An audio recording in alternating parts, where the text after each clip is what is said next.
Hi friends, this is Soumi and you are watching Soumi's tech tip.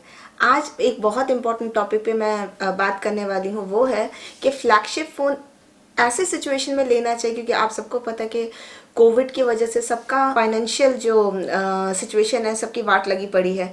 तो अभी जो flagship phones launch हो रहे हैं, क्या उनको ख़रीदना फ़ायदेमंद है कि नहीं है, क्योंकि हमारे पास अभी भी ऑप्शंस हैं बाकी फ़ोन्स के लिए।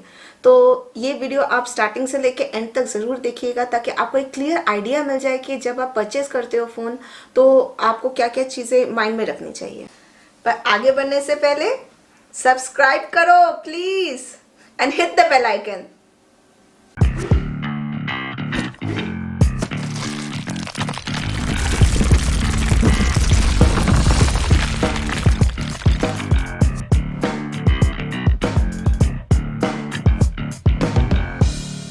देखिए, स्मार्टफोन इंडस्ट्री जो है वो बहुत ज़्यादा फल फूल रहा है। आप सबको पता होगा 5 साल में जो डेवलपमेंट हुआ है वो पिछले 15 साल में नहीं हुआ है। और इसमें मतलब आप मान के चलो कि 1.5 बिलियन फ़ोन्स पर ईयर बेचे जाते हैं। 430 बिलियन डॉलर्स का ये बिजनेस है। तो मतलब आप समझ पा रहे हो कि कितना ज़्यादा पैसा इसमें इन्वेस्ट किया जाता है।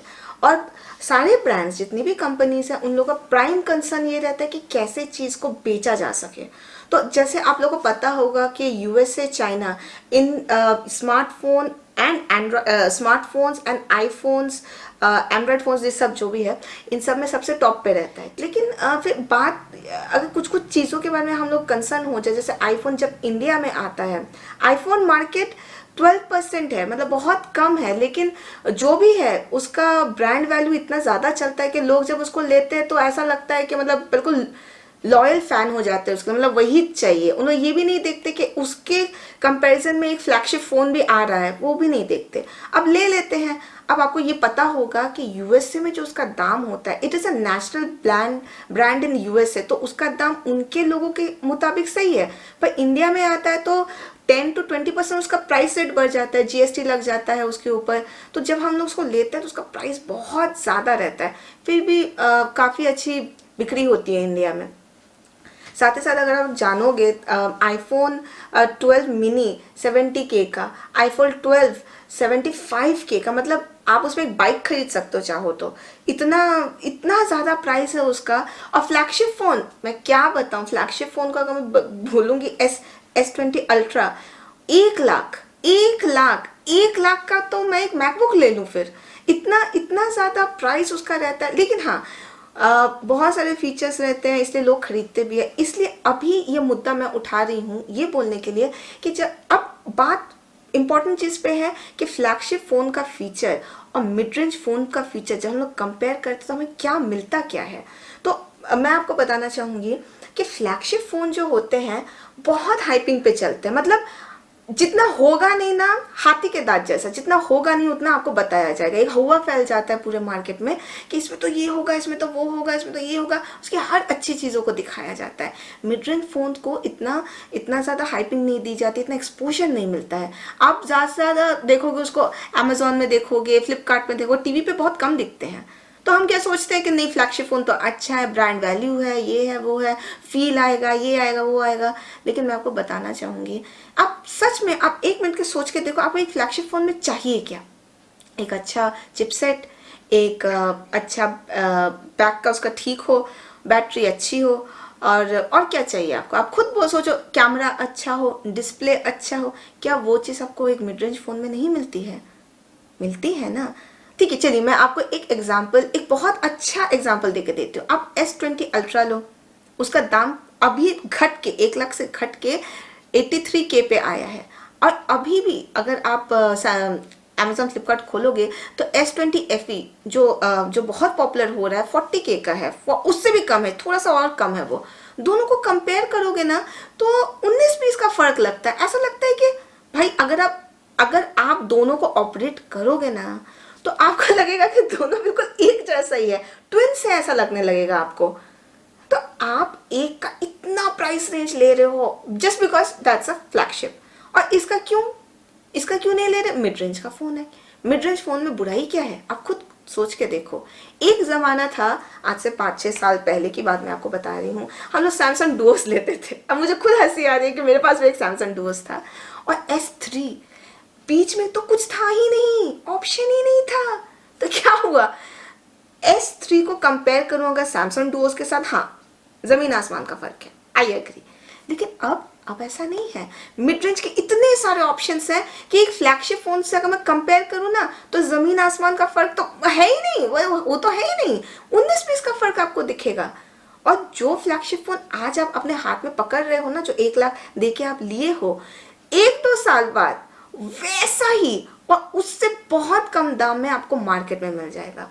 बहुत अच्छे एग्जाम्पल्स हैं, A71, M51 ऐसे सैमसंग के फ़ोन्स हैं जो मिड रेंज में हैं, लेकिन फ्लैगशिप के कंपैरिजन में एक्जैक्ट वही फीचर्स, वही क्वालिटी छोड़ते हैं, जस्ट बिकॉज उनकी हाइपिंग इतनी नहीं होती। अब आते हैं कि लोग बोलते हैं कि बॉयज़ लोग जब फ़ोन लेते हैं कुछ और देखते हैं, गर्ल्स लोग कुछ और देखती हैं। मैं ये मानना चाहती हूँ, मैं खुद एक गर्ल हूँ, हम लोग फ्लैगशिप फ़ोन्स नहीं लेते, हम लोग को थोड़ा पैसे का थोड़ा सा ज़्यादा ही ख्याल रहता है, हम लोगों के पैसा ज़्यादा खर्च नहीं होना चाहिए वो। लेकिन बॉयज़ लोग का क्या होता है, उन लोग को बहुत कुछ चाहिए एक फ़ोन में। उन लोग को ब्रांड वैल्यू भी चाहिए, उनको गेमिंग के लिए भी चाहिए, उनको कैमरा भी अच्छा चाहिए, डिस्प्ले, तो दे सी अ लॉट ऑफ थिंग्स। पर बॉयज़ लोग को बहुत कुछ मांग रहा रहता है उसमें से। तो क्या होता है, आप एक फ्लैगशिप फ़ोन ले लिए, 2 साल बाद, अब खुद सोचो, 2 साल बाद वो फ़ोन आपको पुराना लगने लगेगा। आज जो आपको बिरयानी दिख रही है ना, 2 साल बाद आपको वही चीज़ दाल लगेगी। और फिर आप क्या करोगे, उसको सेल करने जाओगे और उसकी रीसेल वैल्यू बहुत कम मिलेगी। देखिए, मैं आपको एक एग्जांपल दे रही हूँ। आपने आज S20 अल्ट्रा लिया, अगर आप कुछ महीनों पहले लेंगे, मतलब अगर आप लेते तो 1 लाख रुपए आपने दिया हुआ होगा, ठीक है।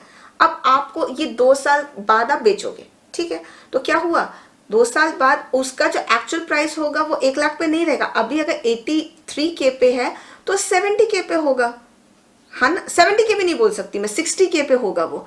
और जब आप रीसेल करोगे और कम मिलेगा आपको, 40K। तो 1 लाख से 40,000 तक का जो आपका डिफरेंस होगा ना, वो मतलब आपको खटक जाएगा कि इतना पैसा खर्च हो गया, और 2 साल में आपको उसकी रीसेल वैल्यू भी नहीं मिली। और क्या मतलब हुआ, आपको क्या ऐसा कुछ मिल गया, और उसी दाम में मिड रेंज फोन्स इतने ज़्यादा ऑप्शंस रहेंगे आपके पास, आप सोचोगे मैंने लिया ही क्यों। उसके सारे फीचर्स मिड रेंज में, कौन सा फीचर जो आपको नहीं मिलेगा मिड रेंज में, आपको चाहिए क्या। मैं आपको ऑनेस्टली बता, क्योंकि मैं फ़ोन खुद खरीदती हूँ, मैं देखती हूँ जो भी फेमस लोग हैं, हम लोग क्या करते हैं पता है, ये फ़ोन अच्छा है, ये फ़ोन अच्छा है, वो फ़ोन अच्छा है, मतलब उसमें कोई खामी ही नहीं हो सकती, उसमें कोई मतलब कॉन्स नहीं है। ऐसा कैसे हो सकता है, आप खुद बताइए।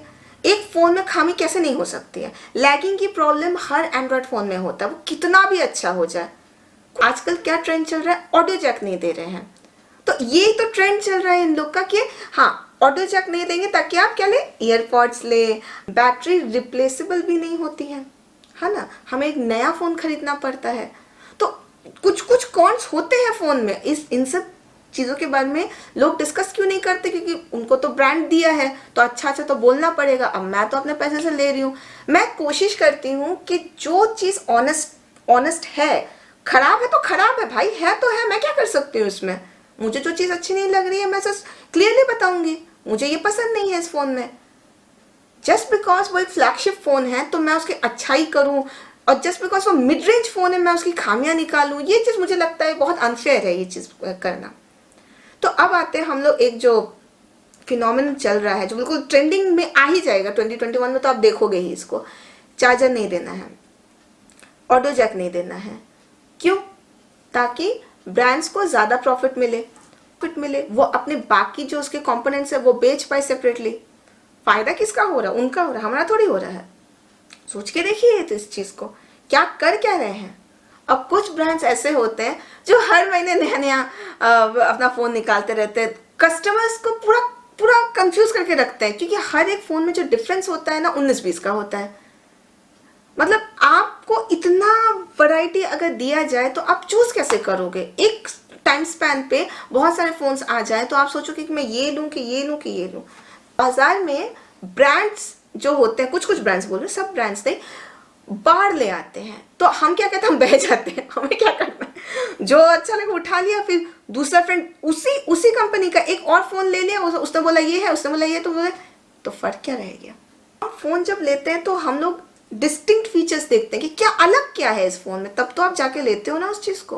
पर वही है, ये भी सोचो कि आप क्या करते हो, एक फ्लैगशिप फोन लिया, एक हाई एंड फोन लिया, आप 2 साल बाद तो उसका बैटरी वीक होने ही वाला है, कुछ भी कर लो उसका बैटरी वीक होगा, तो फिर आपको नया फोन लेना पड़ेगा। आप खुद सोचो आपको कितना अखर जाएगा ये चीज। अभी जरा सोचिए, आप 1 लाख का फ्लैगशिप फोन लिए, एंड्रॉयड फोन्स हैंग होते ही हैं, बैटरी वीक होता ही है। आप खुद सोच के देखिए, आप जब उसे रीसेल करने जाओगे ना, आप 30,000 में उसे बेचने वाले हो। आप डिफरेंस देख रहे हो, 70K का डिफरेंस है, 70,000। इसमें आप 2 मिड रेंज के फोन्स ले सकते हो आराम से, आराम से। 2 साल में आपको 70,000 का लॉस हो गया। आप समझ रहे हो कितना, इसमें कितना पैसा इन्वेस्ट होता है। बाद में तो देखिए, कॉल आपका है, आपका डिसीजन है। अब यही सिचुएशन अगर मैं आपको बताऊं, आपने एक मिड रेंज का फोन लिया होगा 40,000 का, आप मान के चलो 40,000 का एक फोन लिया, 2 साल आपने उसे अच्छे से यूज किया, बैटरी वीक हुआ, आप रीसेल जाओगे ना, ज्यादा से ज्यादा 15,000 तक का आपको कम दाम में आप बेचोगे, ज्यादा से ज्यादा। पर वो उतना अखड़ेगा नहीं जितना ये 70,000 का डिफरेंस आपको अखड़ेगा। आप खुद सोच के देखो, पैसा आपका है, आपने मेहनत से कमाया है, this is a hard earn money. Brands को बस बेचना है, पर कस्टमर्स तो हम हैं। बोलते हैं ना, जागो ग्राहक जागो, क्यों? इसलिए तो बोलते हैं। और इन सब चीज़ों के बारे में हम कंपेयर नहीं करते, ये सब चीज़ों का हम बात नहीं करते। कोविड के टाइम में ये वीडियो बनाना इसलिए इम्पोर्टेंट हो जाता है क्योंकि सब लोग अब सोचते हैं फ़ोन खरीदने के पहले। ऐसा 1 साल पहले ऐसा नहीं था कि कोई भी मन करता था, पैसा भी है और अच्छा खासा, हम सिक्योर होके फ़ोन लेते थे। पर अब क्या है, सोचना पड़ता है। वही फीचर्स 2 साल बाद किसी मिड रेंज फ़ोन में हम लोग को मिल जाएगा, तो क्यों हम लोग फ्लैगशिप फ़ोन को प्रमोट करें, क्यों उनको क्यों ले। और मुझे खुद हंसी आ रही है कि मैं खुद भी अगर सोचती तो मैं सोचती कि फ्लैगशिप फ़ोन का कोई मतलब ही नहीं हो रहा है। एक और चीज़, इंपॉर्टेंट चीज़ आप लोग को बताने जा रही हूँ, एंड्रॉयड फ़ोन में जो अपडेशन होते हैं वो 2 साल तक आता है। ये कोई आईफोन्स नहीं है कि 5 साल तक आए। तो आप खुद सोचो, आप इतना पैसा इन्वेस्ट कर रहे हो, जितना पैसा आप इन्वेस्ट कर रहे हो ना, उतना ही ज़्यादा रिस्क है आपको लॉस होने का। एप्पल के जो फ़ोन होते हैं ना, उनके अपडेशन 5 साल तक आते रहते हैं। वो फ़ोन चाहे लोअर रेंज का हो कि हायर रेंज का हो। लेकिन फ्लैगशिप एंड्रॉयड फ़ोन्स जो होते हैं, आप देखना, फ्लैगशिप में पहले आ जाता है, लोअर में बाद में आता है, या तो आता ही नहीं है, ऐसा भी होता है। तो एक डिस्पैरिटी होता है। हम एक एंड्रॉयड को एक आईफोन से कंपेयर नहीं कर सकते। सच में बहुत बड़ा डिफरेंस है, वो फील हो जाता है सबको। लेकिन एक एंड्रॉयड फ्लैगशिप का जब प्राइस एक आईफोन जैसा हो, तब चीज़ें बदलने लगती हैं, तब चीज़ों के लिए हम लोग को और सीरियस होना चाहिए। इसीलिए एक एंड्रॉयड फ्लैगशिप फ़ोन खरीदने से पहले मैं आपसे रिक्वेस्ट कर रही हूँ कि आप 2 बार सोचो, क्या आप जो पैसा इन्वेस्ट कर रहे हो, क्या वो चीज़ सच में वर्थ है? जो एक्स्ट्रा मनी आप पे कर रहे हो, क्या उसमें कोई एक्स्ट्रा फीचर है? उतना एक्स्ट्रा फीचर है? और एक और चीज़ बता रही हूँ, आप बताइए आपको मिलता क्या है एक्स्ट्रा? वायरलेस चार्जिंग, और क्या मिलता है? IP68 वाटर प्रूफिंग उस चीज़ के लिए ना। अरे कौन अपना फ़ोन फेंकता है पानी में, पहले बताओ। आपने एक फ्लैगशिप फ़ोन लिया है, आप क्या पानी के पास भटकोगे भी? आपको पता है आपने बहुत पैसा इन्वेस्ट किया उस चीज़ के पीछे। तो ऐसा कोई फीचर नहीं दिया जा रहा है जो एक मिड रेंज फ़ोन में आपको ना दिया जाए। बाकी पैसा आपका है, फैसला आपका है, आप जो चाहो कर सकते हो। लेकिन मुझे लगा कहीं ना कहीं कि ये चीज़ मैं आप लोगों के साथ डिस्कस करूं। पैसा सबको प्यारा है, किसी पेड़ पे नहीं उगता है पैसा किसी का, इसीलिए मुझे लगा कि ये वीडियो मैं बनाऊं। एंड करने से पहले मैं एक चीज़ आप लोग को बताना चाहूँगी कि मैं जो जितने भी फ़ोन्स मैंने अभी तक रिव्यू किए हैं, सब मेरे अपने हार्ड एंड मनी से हैं। तो मैं जानती हूँ कि मैं फ़ोन्स की तारीफ जितनी भी करूँ, मैं नज़रअंदाज नहीं कर सकती कि उनमें खामियां हैं, वो प्राइस में हो, फीचर में हो, कुछ भी हो। जस्ट बिकॉज मुझे किसी ब्रांड ने दिया या मुझे कहीं से मिल गया वो फ़ोन, तो मैं उसकी भलाई करने लग गई। ये चीज़ गलत है actually. We have to be very honest, specially ऐसे टाइम्स में। इसीलिए जो भी फ़ोन के रिव्यूज़ मैं देती हूँ वो काफ़ी ऑनेस्ट, सार्कास्टिक और हार्ड हिटिंग रहता है। आपको अच्छा लग रहा है, आपको कहीं जगह पे अच्छा नहीं लगेगा, मैं जानती हूँ ये चीज़, लेकिन व्हाट टू डू, सच्चाई सच्चाई होती है। तो इसी के साथ ये वीडियो अब मैं एंड करती हूँ। अगले वीडियो के लिए तैयार रहिएगा, मैं कैमरा सैंपल्स लाने वाली हूँ। A71 का एक कंपैरिजन वीडियो होगा विद M51 कैमरा सैंपल्स, तो उस चीज़ के लिए आप ज़रूर वेट कीजिएगा। और लाइक शेयर सब्सक्राइब ज़रूर कीजिएगा मेरे चैनल को, और अपना ओपिनियन बताइए आज आपको मेरा वीडियो कैसा लगा।